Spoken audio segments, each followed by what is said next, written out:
Halo sahabat pusaka, jumpa lagi di beranda Pusaka Farm. Kali ini kita ada di sesi binter atau bincang dengan peternak.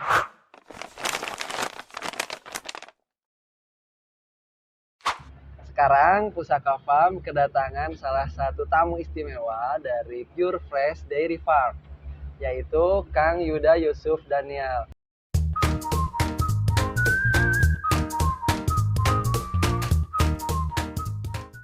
Halo Kang Yuda. Halo.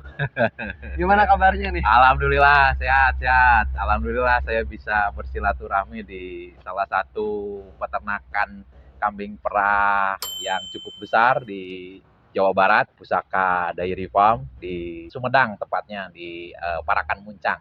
Alhamdulillah kita udah bersama-sama dalam waktu yang cukup lama berhubungan dengan Pusaka, dan hari ini baru berkesempatan jumpa lagi nih dengan teman-teman di Pusaka. Ya, alhamdulillah. Jadi untuk informasi juga, Kang Yuda ini owner ya dari Pure Fresh Dairy Farm. Nanti kalian juga bisa lihat profil tentang peternakan atau farmnya dari Kang Yuda, dan bisa dapat informasi yang menarik juga dari channelnya Kang Yuda juga.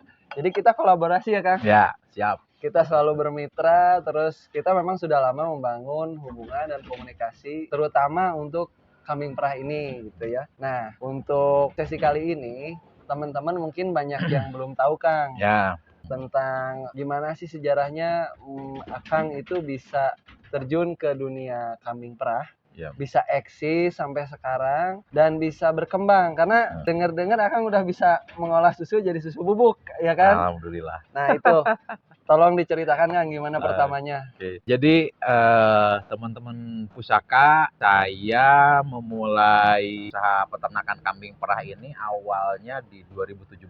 Sekarang memasuki tahun ke-7. Saya memulai dari 6 ekor kambing awalnya. Jadi ketika memulai itu kita menggunakan kambing lokal. Waktu itu kita juga belum punya orientasi ke perah sebenarnya. Hanya saja saya memang senang beternak gitu kan. Saya waktu itu membeli 6 ekor kambing, 1 pejantan dan 5 betina. Jadi ini sekolah pertama saya. Jadi 6 ekor ini adalah sekolah pertama beternak. Jadi ketika waktu itu kita beternak, hanya orientasinya pertama memanfaatkan lahan pekarangan. Jadi di belakang rumah saya ada lahan kosong, ada kandang kosong bekas kandang bebek. Waktu itu saya pernah beternak bebek tapi tidak berhasil, dan kita manfaatkan gimana caranya supaya tidak mubazir kan gitu. Jadi kandang itu kita robah menjadi kandang kambing. Nah, dari 6 ekor ini kemudian setelah berjalan kurang lebih 8 bulan, saya baru menentukan orientasi. Jadi apa yang akan kita pelihara ini kan gitu. Jadi hasil akhirnya apa?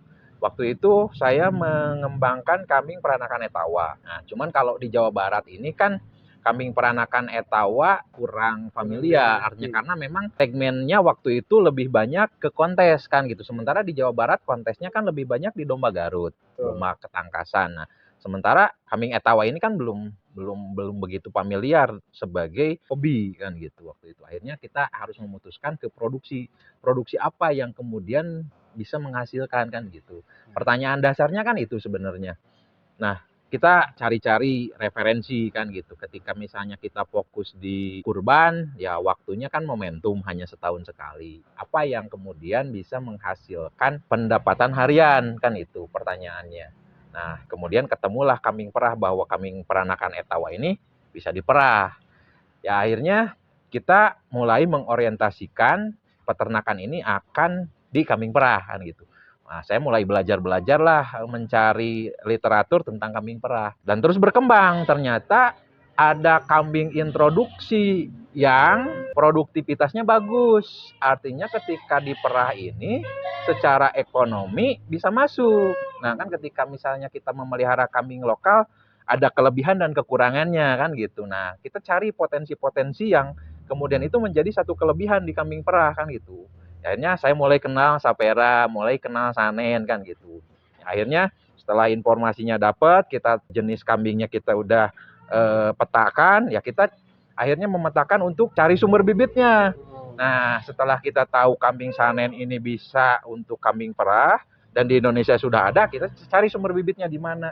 Nah, waktu itu kita tahu bahwa penyedia bibitan kambing perah itu adanya di balai milik pemerintah di BPPT HPTU Baturaden. Waktu itu gimana cara mendapatkannya, saya pelajari, searching di internet kan gitu. Ternyata bisa dipesan melalui online dengan kita mengirimkan email ke BPPT HPTU Baturaden waktu itu. Nah, waktu itu kan peminatnya belum terlalu banyak. Nah, kita indennya juga dulu waktu itu belum terlalu banyak. 1 tahun kemudian akhirnya saya di-approve kan gitu permintaannya. Akhirnya kita dapatlah bibit kambing sanen. Waktu itu kita dapat sepasang. Mulailah kita mencetak sapera-sapera dari kambing jantan sanen dengan kambing-kambing betina peranakan Etawa dan Jawa Randu. Akhirnya kemudian berkembang, kita fokus breeding waktu itu dari 2017 ke 2020, 3 tahun itu kita fokus mencetak bibit waktu itu.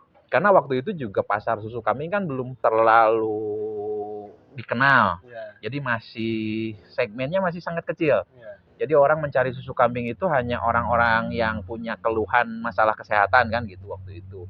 Jadi waktu itu ya kita fokus dulu aja breeding. Jadi 3 tahun itu dari 6 ekor itu saya bisa mencetak sampai 30-an ekor dalam waktu 3 tahun. 3 tahun. Jadi dari 6 ekor itu anak betinanya saya tahan, tidak jual, anak jantannya saya jual, belikan lagi betina. Jadi dalam 3 tahun itu kita belum punya pendapatan dari kambing. Puasanya lama ya. Nah, jadi 3 tahun itu hanya menambah aset ternaknya.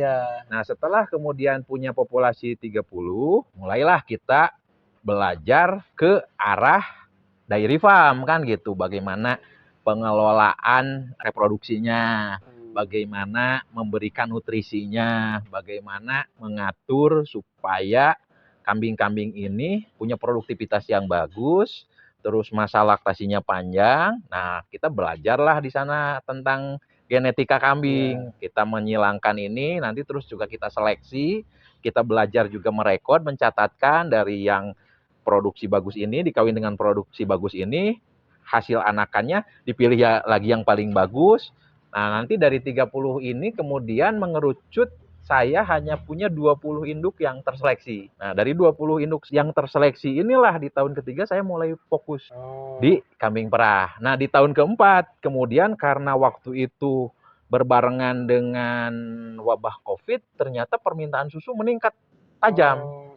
Nah, waktu itulah kemudian momentum saya mengakselerasi, ada penambahan sejumlah kurang lebih 40-an induk beli dari luar. Jadi 70 induk. Nah, dari 70 induk ini yang kemudian kita kembangkan sampai saat ini.